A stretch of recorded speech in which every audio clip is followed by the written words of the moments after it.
ഇരിങ്ങാലക്കുട രൂപതയുടെ നേതൃത്വത്തിൽ മാധ്യമപ്രവർത്തകരുടെ കൂട്ടായ്മ സംഘടിപ്പിച്ചു. രൂപത ആസ്ഥാനത്ത് സംഘടിപ്പിച്ച കൂട്ടായ്മയിൽ ബിഷപ്പ് മാർ പോളി കണ്ണൂക്കാടൻ അധ്യക്ഷനായി. രൂപത വികാരി ജനറൽമാരായ monsignor Jose Maliyekkal, monsignor Wilson Eerathara, monsignor Jolly Vadakkan, father Lijo Kongoth, PRO Jose Thaliyath, വിവിധ പ്രസ് ക്ലബ്, പ്രസ് ഫോറം ഭാരവാഹികൾ എന്നിവർ സംസാരിച്ചു.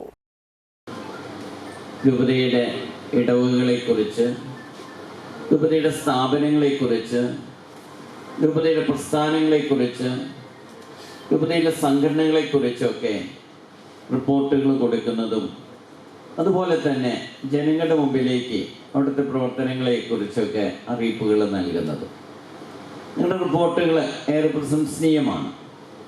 അതുകൊണ്ട് തന്നെ നിങ്ങൾ ഈ രൂപതാ ഭവനത്തിലെ, ഈ രൂപതാ കൂട്ടായ്മയിലെ നല്ല സപ്പോർട്ടേഴ്സാണ്, നല്ല കുടുംബാംഗങ്ങളാണ്.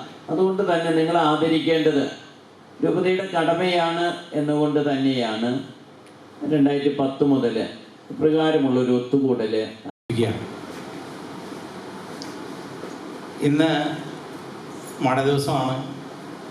ഈ ദിവസങ്ങളിലൊക്കെ മഴയുടെ നാശനഷ്ടങ്ങൾ ഒരുപാട് ഉണ്ടാവുകയും അതിൻ്റെ തിരക്കിലൊക്കെ ആയിരുന്നു നമ്മൾ ഓരോരുത്തരും. പക്ഷേ എങ്കിലും സമയം കണ്ടെത്തി ഇവിടെ എത്താൻ നിങ്ങൾ കാണിക്കുന്ന ത്വര, ഇത് എത്രമാത്രം നമ്മുടെ ഓരോരുത്തരുടെയും വ്യക്തി ജീവിതത്തിൽ പ്രസക്തി ഉള്ളതാണ് എന്നുള്ളത് വിളിച്ചു തോന്നുന്ന ഒരു കാര്യമാണ്.